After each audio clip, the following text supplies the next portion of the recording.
Hello everyone. If you like what I'm doing here, please consider subscribing, liking, and commenting. It would really help the channel out quite a bit. Thank you very much. Almost all the shows that you hear on this channel were produced around 60 to 90 years ago. It was a different time and a different era. Stereotypical portrayals and comments were the norm back then. Many old-time radio shows contained some material that today some would find objectable in some fashion. This is history, and this was the way it was. We learn from our mistakes and we move forward every time the sun comes up. The shows contained here are not only for the historical content they may contain, but for entertainment. What some may find offensive, others will not.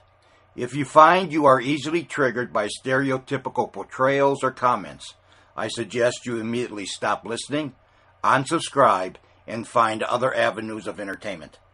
Unless the platforms that I have these shows uploaded to mandate they be removed, they will stay. Please enjoy the following show.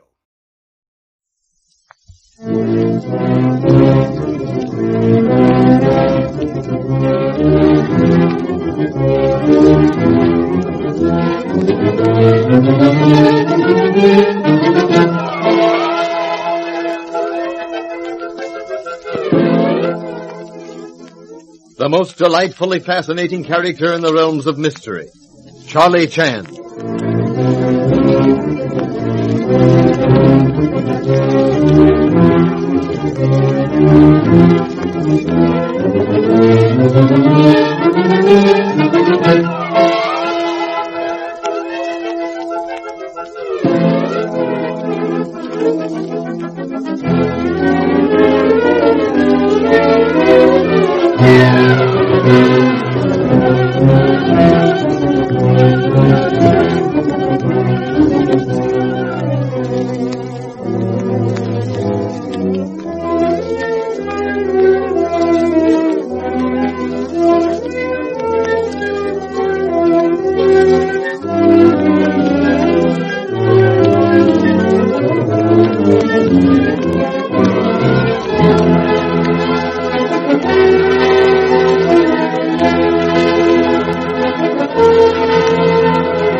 Charlie Chan, Honolulu's famous detective, has promised that before the day draws to a close, the guests at Pine View will know who killed Madame Landini.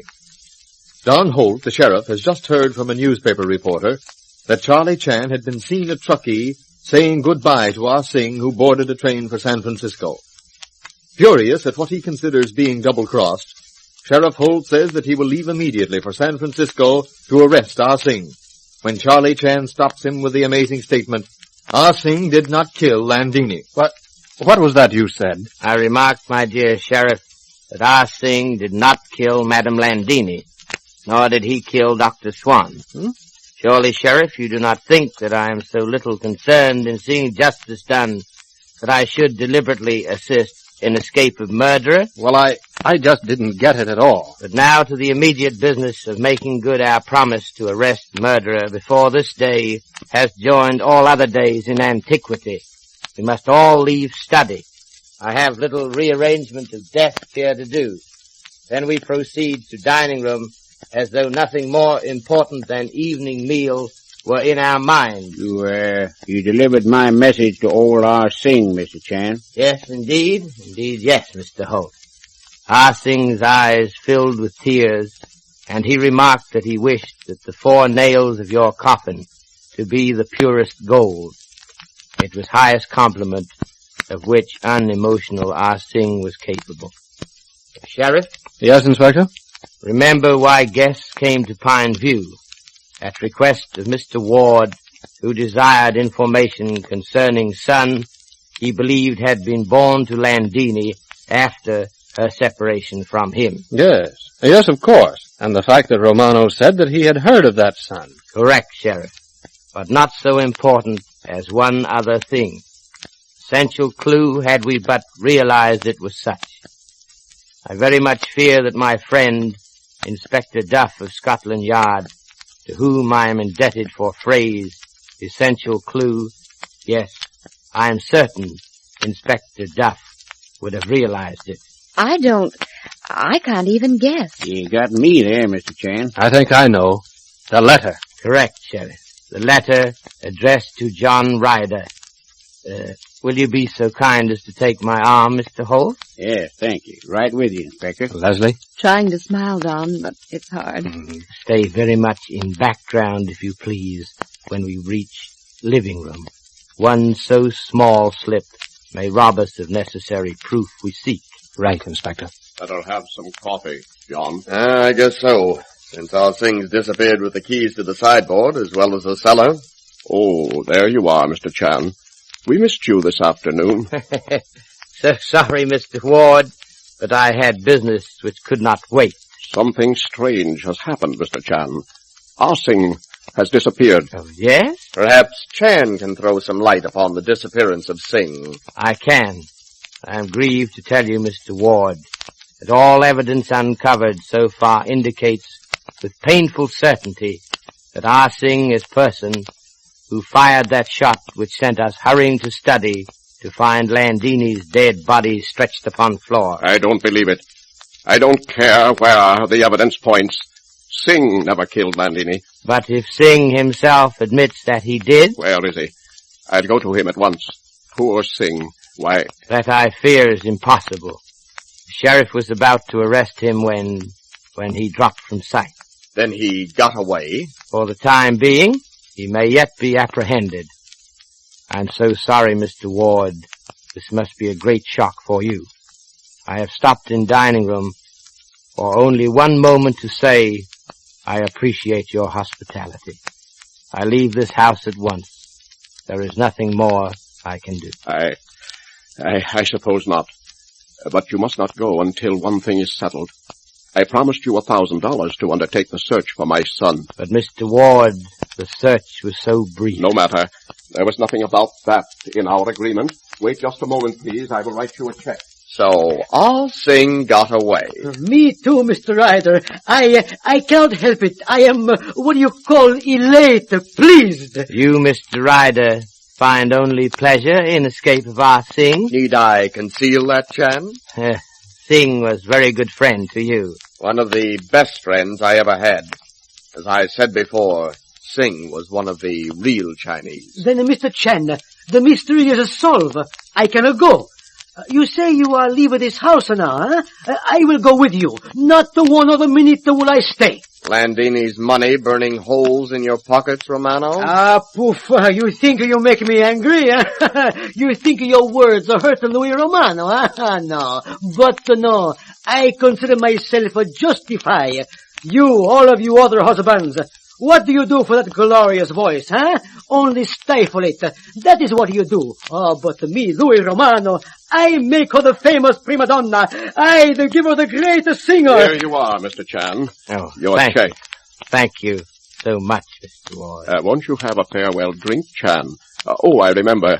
You don't drink, do you? And anyway, Singh went off with the keys. John and I have been sitting here all evening with parched throats. Oh, thank you so much for reminding me. I'm so sorry, but I have been on point of forgetting. Here are keys, entrusted to me by Ah Sing just before his escape. Well, that is a bit of luck. Here, John, help yourself to a cordial with your coffee. I will. Sure you won't change your mind, Mr. Chan? I am a great believer in ceremony. In old days in China, refusal to drink parting libation would be slur on hospitality of the host. A small taste, if you will be so good. Fine. Here is an extra glass. Oh, John, help the inspector to whatever he desires. A little port wine, please. One thing more. In China, in old days, refusal of host to pour parting libation himself might well have been regarded as slur on departing guests. But I do not press the point. You understand, I recall my first dinner at your table. I recall how courteous you were, how you served the cocktails yourself, how nothing, Mr. Ward, was too much trouble until that tray of decanters was placed before you, and then how you shouted for Ah Sing, how Singh had to return from kitchen before cordials could be served.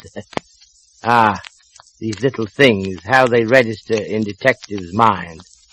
How I was to recall them later. And I said to myself, can it be that Mr. Ward is colorblind? Ward? What are you raving about, Chan? It was interesting question.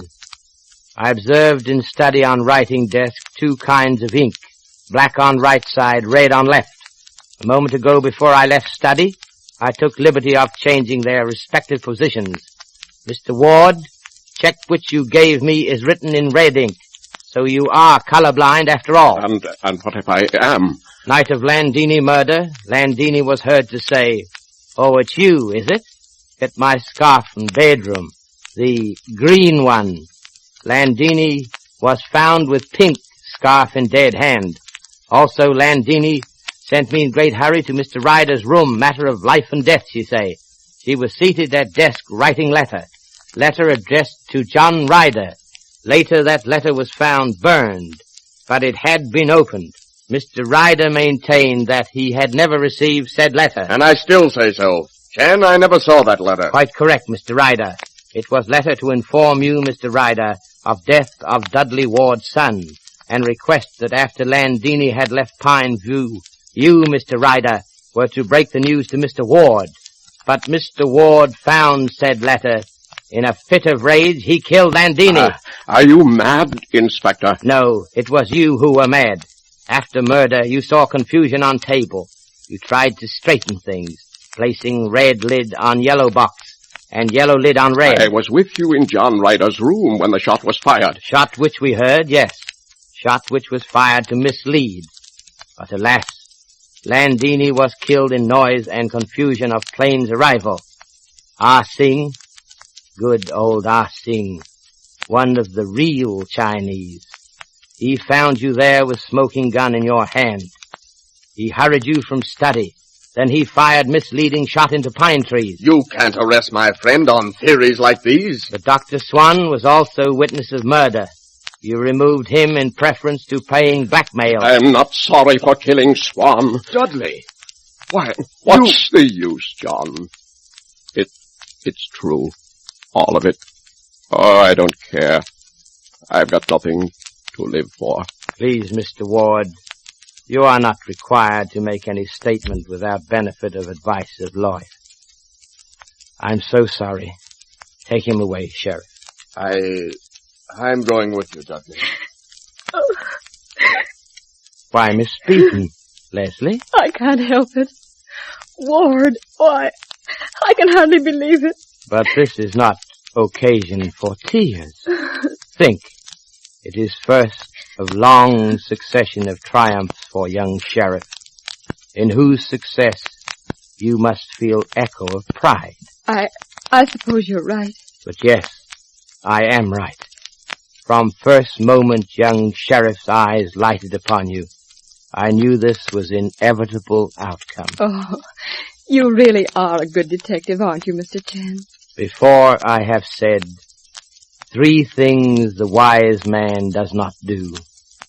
He does not plow the sky. He does not paint pictures on the water. And he does not argue with a woman. After you have heard from your sponsor, Inspector Chan will be with us again.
Well, Mr. Chan, what parting thought have you for us this evening?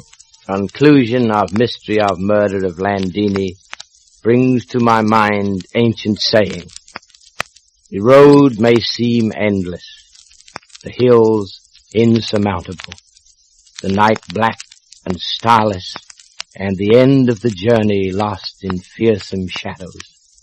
But the wise man knows that daylight comes, and that no road is so long but that it reaches at the last its destination. Thank you, Mr. Chan, and good night.